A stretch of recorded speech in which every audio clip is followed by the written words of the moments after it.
Hey, what it do, y'all? It's your boy E2 Blue coming back at you again on this Sunday. It's a beautiful day out today. I've been running around doing stuff, but I ain't really get a chance to enjoy it too much. But, I should, because,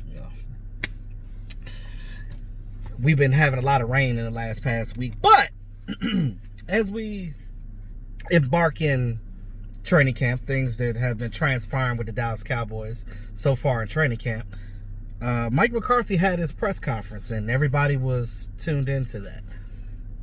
He had a lot of glowing things to say about Dak Prescott, which is, I'm not surprised, because, again, when he got hired, he specifically said, hey, I'm excited to be the coach of Dallas Cowboys, excited to get there with Dak Prescott and coach him up and make him even better of a quarterback than he already is.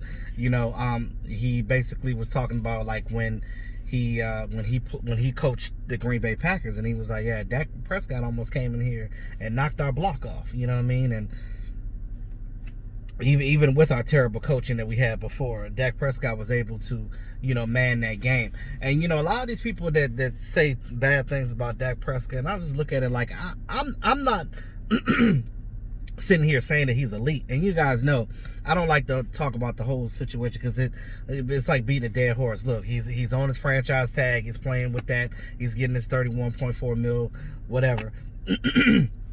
It puts the Cowboys in a little bit of a salary cap bind right now, but, that was on them. They should have got the contract signed. But, anywho, with that being said, you look at the whole grand scheme of things, and you're just like, okay, well, we know that Dak Prescott can drive down the field. We've been seeing him do that. We've been seeing him man that offense. And those people that say he can't, obviously are not watching the games. I can think of the Minnesota game. I can think of the Packers game. I can think of a lot of games where he's driven the team down the field. But the problem is the coaching decisions when you get down there. 2-minute drill. They were I was on my Twitter, and some of the guys from ESPN, like Calvin Watkins or whatever, and they're from ESPN, they were talking about they were tweeting about Dak Prescott fourth quarter numbers, blah, blah, things of that nature. And, people were sounding off on it. But what people fail to realize is that, and even Calvin and them said it, the ESPN guys were basically saying that coaching was the issue because it was the decision-making on the staff that basically was the issue there, where it's like, okay, go for the touchdown, but they're just going for field goals. We get down there like, just go for 2. So go for the field goal. Good, get the 3 points. Get the 3 points out of the way, and you're so okay. But you got Brett Maher. You got Brett Maher kicking the 3-point field goals, and he missed a lot of them. And I'm talking about stuff inside the damn 30. When you're kicking, I would rather you be better kicker up close than far away, because more times than not, you're not kicking 60 yards. If you're kicking 60 yards, that means your offense is not getting it done. Our offense is going to get it done. We got enough weapons to get it done. So with that being said, there needs to be a situation where, in that situation, that current situation that's gone, I mean, we shouldn't even really be talking about it anymore. But since they talked about it, I just wanted to speak on it just real quick on this video. But yeah, we're selling it for field goals. But then you get Brett Maher out there that couldn't kick, and they refused to cut him until 3 games into the left in the season. And he's missing field goals. Yeah, he can make a 60-yarder, but nobody's sitting there pump kicking the shit out of a ball at 60 yards away. When you're kicking those field goals, you're at the most 42-yard line. 42 yards. 38. 32. 25. Make those. Those that's all we ask. But my whole thing is, but you're settling for that, and then it's a situation where they miss, and it's like Dak Prescott all of a sudden on the side, like, okay, what the hell was that about? We didn't took all that energy driving down the field and got nothing out of the drive. Now the other team has a chance to come back and score on us. So that was the issue. That was the biggest issue. And you're not going to sit here and tell me that it's not coaching, because that's their decision. You know what I mean? But, and they try to compare, and then some of the guys came in and chimed and tried to compare him to Tony Romo. I said, you can't compare Tony Romo's 14-year career to Dak's 4.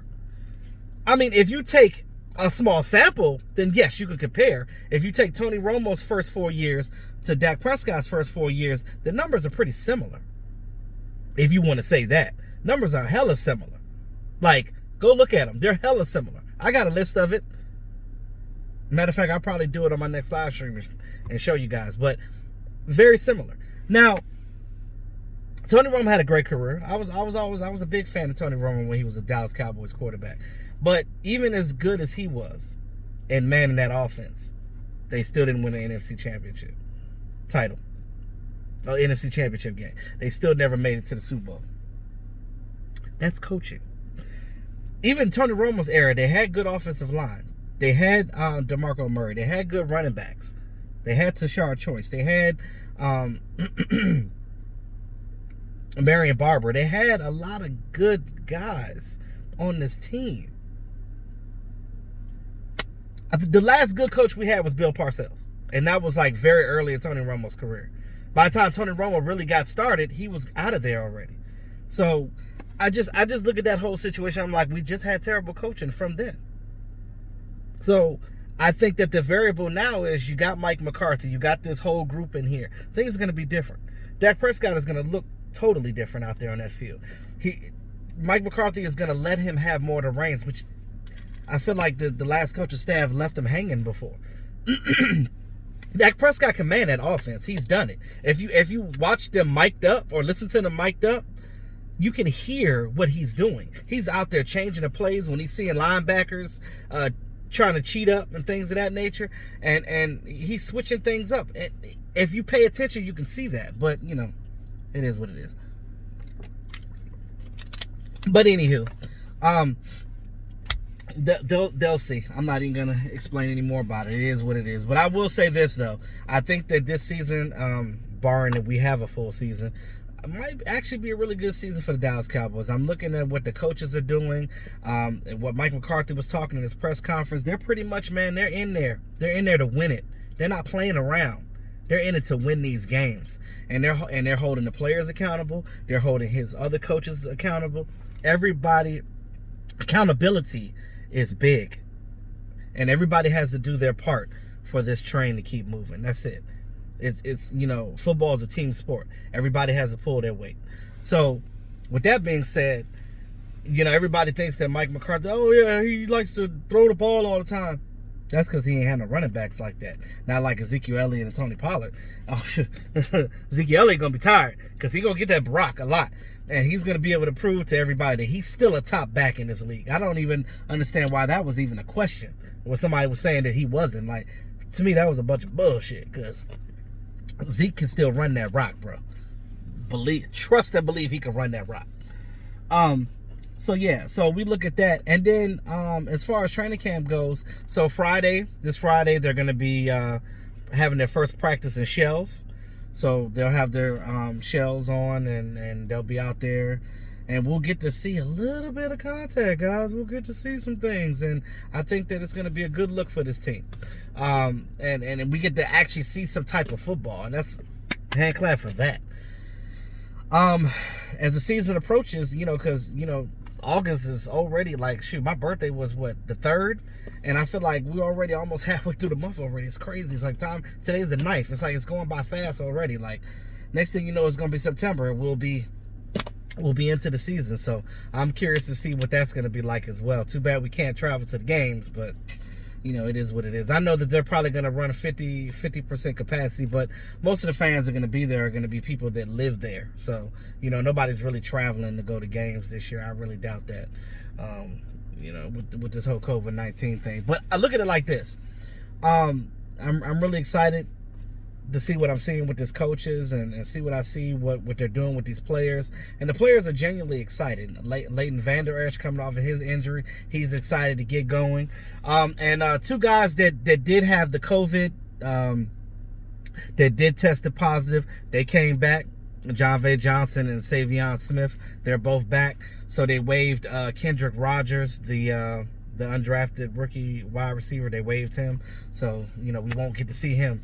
But it's going to be hard, and for this season, for them to cut this roster from 80 to 53, and or 55, whatever the roster count's going to be. But it's going to be tough. Well, at least they're going to have 16 practice squad positions. So you look at that, and they might actually have an opportunity to have more guys on the practice squad, more undrafted guys actually make the team. There'll be a cut initially, but there's no preseason game. So Ben DiNucci, is he going to be on the 53? I doubt it. They're probably going to put him on the practice squad. They're probably just going to have Dak and Andy Dalton as on the regular roster. Then have Ben DiNucci. They can stash him because, again, he didn't get picked in the 7th round, and nobody's seen him in an NFL setting. So I think that it's going to be better for them to have him on the squad. So he'll be all right.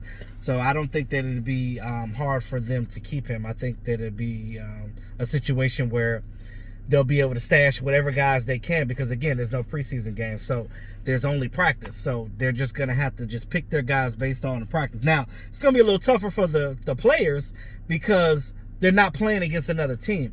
They're just in a practice setting. So they're going to have to ball their asses off in practice to show this coaching staff that they belong here. So that's going to be a little difficult. So it's kind of a, it's a win-win-win-lose situation pretty much. It's like, so, I mean, what can you do? What can you do? But either way, I'm excited to see some football. I'm excited to see them get at it. So I hope you guys are excited as well. We're just waiting for the season to start, waiting to see some contact. And like I said, I understand with this whole COVID thing, it's just crazy, like, with the whole mask. But it seems like they've been doing a good job with the social distancing thing and wearing the mask and making sure they're safe and things of that nature. So it's all good. It's all good. So let me know what you guys think in the comment section, guys. It's your boy E2 Blue. Always keeping it real. Talk to y'all soon.